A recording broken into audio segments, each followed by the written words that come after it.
प्यारे मित्रों नमस्कार। हायर मैथमेटिक्स के इस वीडियो लेक्चर में मैं आपका स्वागत करता हूं। और ध्यान दीजिएगा बच्चों कि इम्प्रॉपर इंटीग्रल में हम लगभग 3 लेक्चर कंप्लीट कर चुके हैं, जिसमें हमने 2 टेस्ट अभी तक कंप्लीट कर लिए हैं improper integral of first kind की कन्वर्जेंसी के लिए। अब तीसरा टेस्ट हम लोग करने जा रहे हैं, जिसका कि नाम है basically Abel's test for convergence of a to infinite fx phi x dx। तो बेसिकली ये जो एबल्स टेस्ट है ये हमें काम आता है जब हम ऐसे इम्प्रॉपर इंटीग्रल को फर्स्ट काइंड के कन्वर्जेंसी उसकी चेक कर रहे हो जिसमें कि 2 फंक्शंस प्रोडक्ट के फॉर्म में हो और दोनों की अलग अलग खासियत हो। नंबर 1, आइए जरा स्टेटमेंट देखते हैं पहले इसका एबल्स टेस्ट का।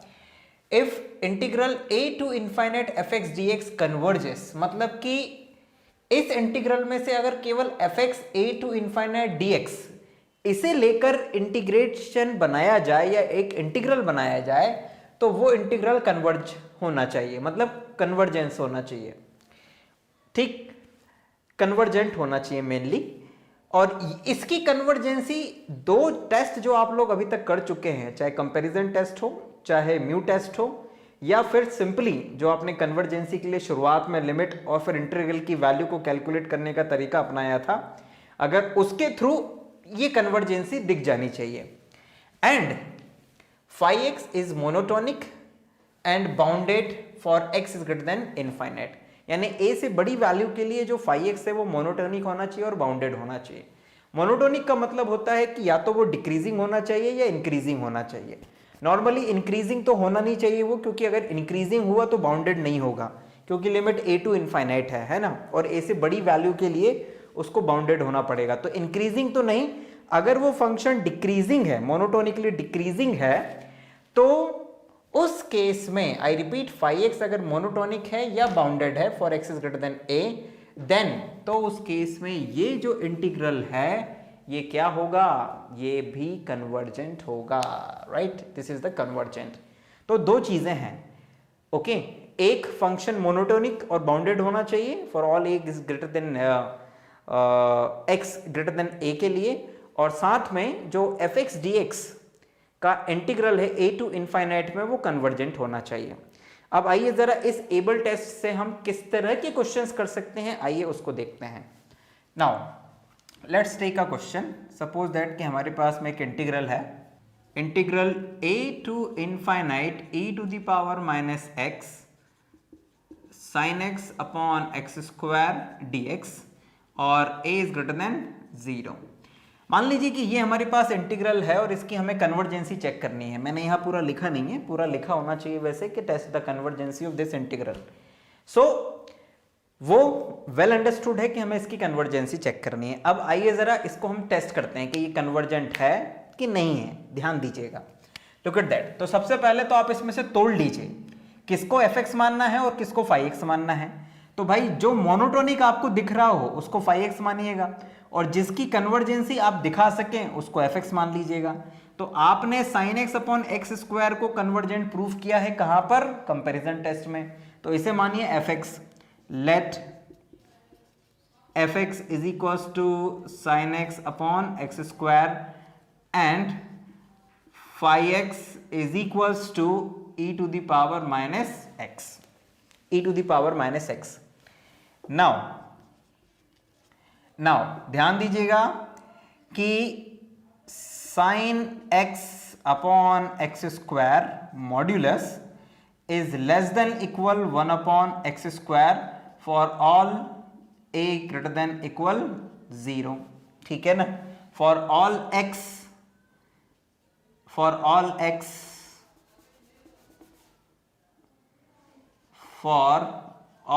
x greater than equal a और a is greater than 0, तो उसके लिए ये कंडीशन है। सो by comparison test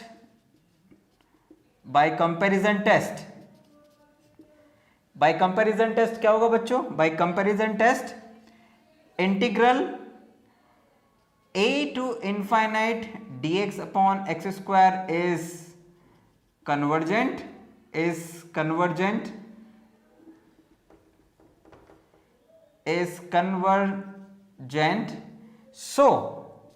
so integral a to infinite sin x upon x square dx is also convergent। ठीक, ध्यान दीजिएगा कि ये जो इंटीग्रल है ये तो कन्वर्जेंट है, ये पता है आपको। वो जब आपने वो dx upon x raise to the power n इसका कन्वर्जेंसी जब चेक करी थी, तो जब n की वैल्यू ये n की value n is greater then 1 जब होता है तो इंटीग्रल कन्वर्जेंट होता है। तो ये तो कन्वर्जेंट है और कंपैरिजन टेस्ट से ये कन्वर्जेंट हो जाएगा, मतलब कि fx का इंटीग्रल कन्वर्जेंट हो गया है। एंड अगर आप ध्यान से देखें एंड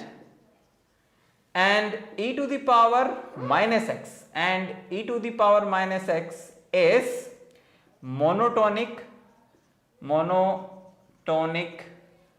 monotonically decreasing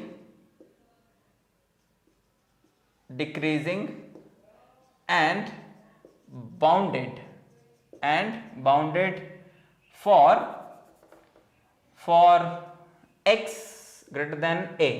और भाई ये जो फंक्शन है ये मोनोटोनिकली डिक्रीजिंग है, घटते घटते घटते कहां तक चला जाता है, इनफाइनाइट पे जाके 0 हो जाता है, मतलब ये मोनोटोनिकली डिक्रीजिंग है।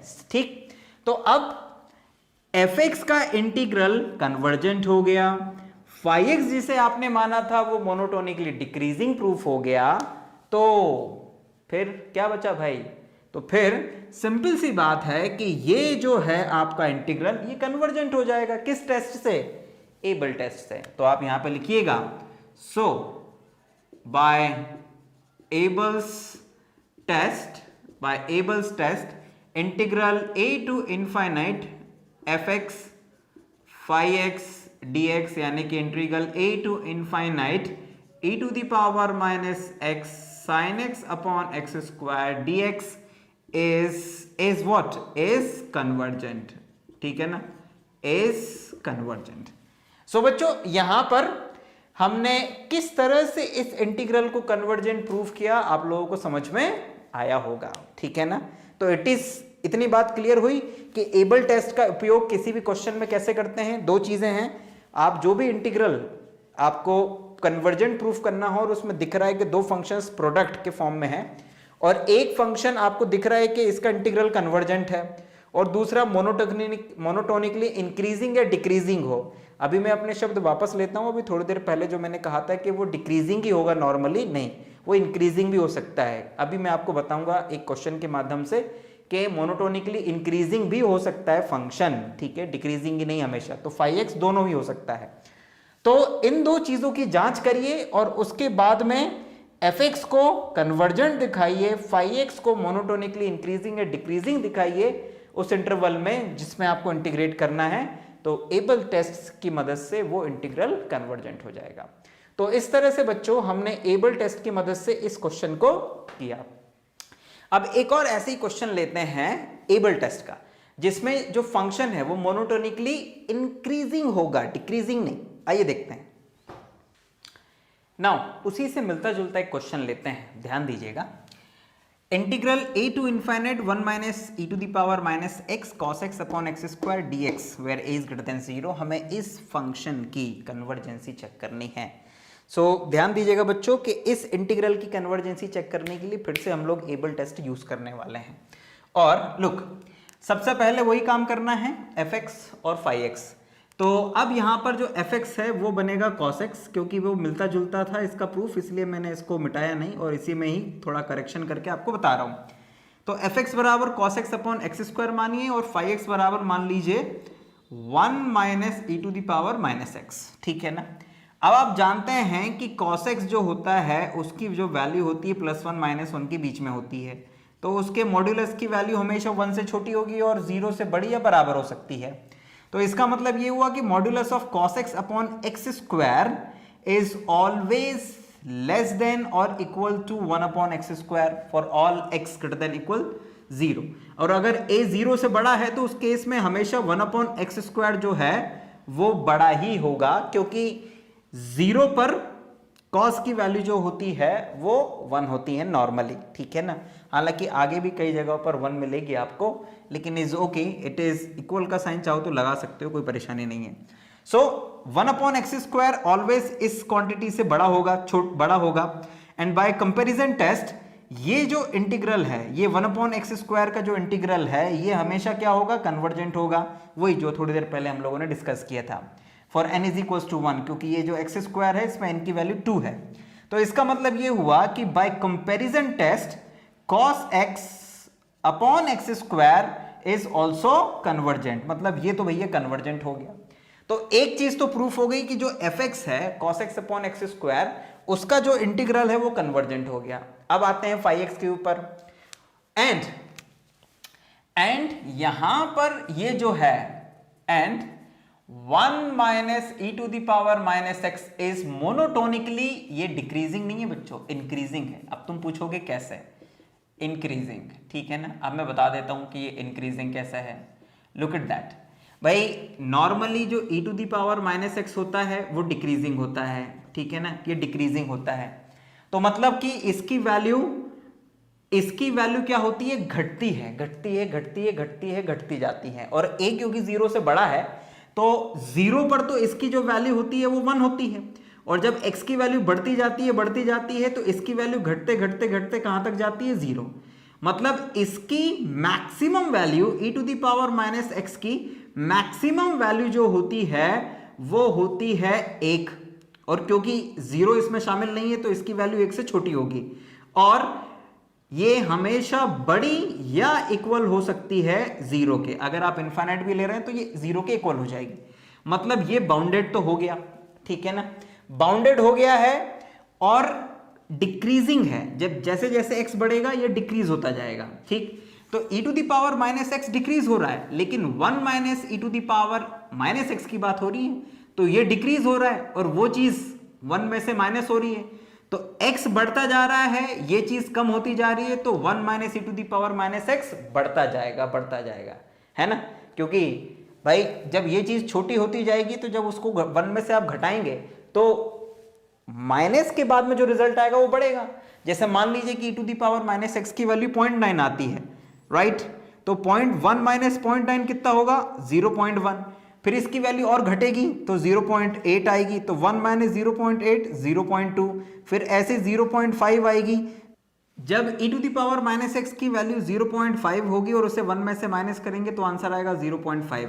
तो मतलब e to the power minus x घटता जा रहा है, और ठीक है ना, e to the power minus x ये यहां पर ये e to the power minus x घटता जा रहा है, और 1 minus e to the power minus x बढ़ता जा रहा है, ठीक। This is the relation 1 minus x का e to the power minus x के साथ में, ठीक है। तो इसका मतलब ये हुआ कि this one is monotonically increasing और बाउंडेड, तो आपने ये दिखाई दिया कि ये बाउंडेड भी है for all x is greater than a। So by Abel test fx और phi-x का जो प्रोडक्ट है, यानी कि 1 minus e to the power minus x into cos x upon x² dx is convergent. यही आपको प्रूफ करना था। समझ आया कि नहीं आया? तो नॉर्मली आपको यहां पर एक मोनोटोनिकली इंक्रीजिंग और डिक्रीजिंग फंक्शन भी देखना पड़ेगा। क्लियर? सो जैसे ही आप ये देख लेंगे तो आसानी से आप उस इंटीग्रल को कन्वर्जेंट या डाइवर्जेंट प्रूफ कर पाएंगे। नॉर्मली ये कन्वर्जेंसी के लिए ज्यादा इस्तेमाल होता है एबल टेस्ट, इसमें डाइवर्जेंट का कोई ऑप्शन भी आपको कहीं पे दिख नहीं रहा है, तो इसलिए इसमें नॉर्मली जो भी क्वेश्चंस आपको मिलेंगे वो क्या मिलेंगे, कन्वर्जेंसी के ही मिलेंगे। तो इस तरह से बच्चों इस छोटे से लेक्चर में हमने 2 क्वेश्चंस के माध्यम से आपको एबल टेस्ट को समझाने का प्रयास किया। आई होप कि आपको एबल टेस्ट समझ में आया होगा, ठीक। फिर भी अगर कोई डाउट या क्वेरी बनती है तो आप हमें ईमेल के माध्यम से पूछ सकते हैं, और साथ ही आप हमारे चैनल को सब्सक्राइब कर सकते हैं आने वाले लेटेस्ट वीडियो के अपडेट्स के लिए, ताकि आपको पता रहे कि किस टॉपिक पर कौन सा नया वीडियो आ रहा है। हो सकता है वो आपके काम का हो और आप उसका इंतजार कर रहे हों, ठीक। मैं अपनी क्षमता अनुसार वीडियोस को धीमे धीमे बना रहा हूं।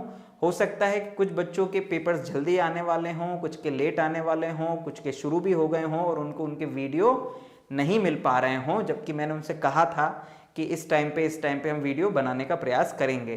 तो उन सभी बच्चों के लिए जिनको समय पे वीडियो नहीं मिल पा रहे हैं उनसे मैं हाथ जोड़ कर क्षमा मांगता हूँ, ठीक। लेकिन मेरी अपनी क्षमता अनुसार काम कर रहा हूँ मैं। बहुत बहुत धन्यवाद। हम जल्दी नेक्स्ट वीडियो में फिर आपसे मुलाकात करेंगे। जय हिंद, वंदे मातरम।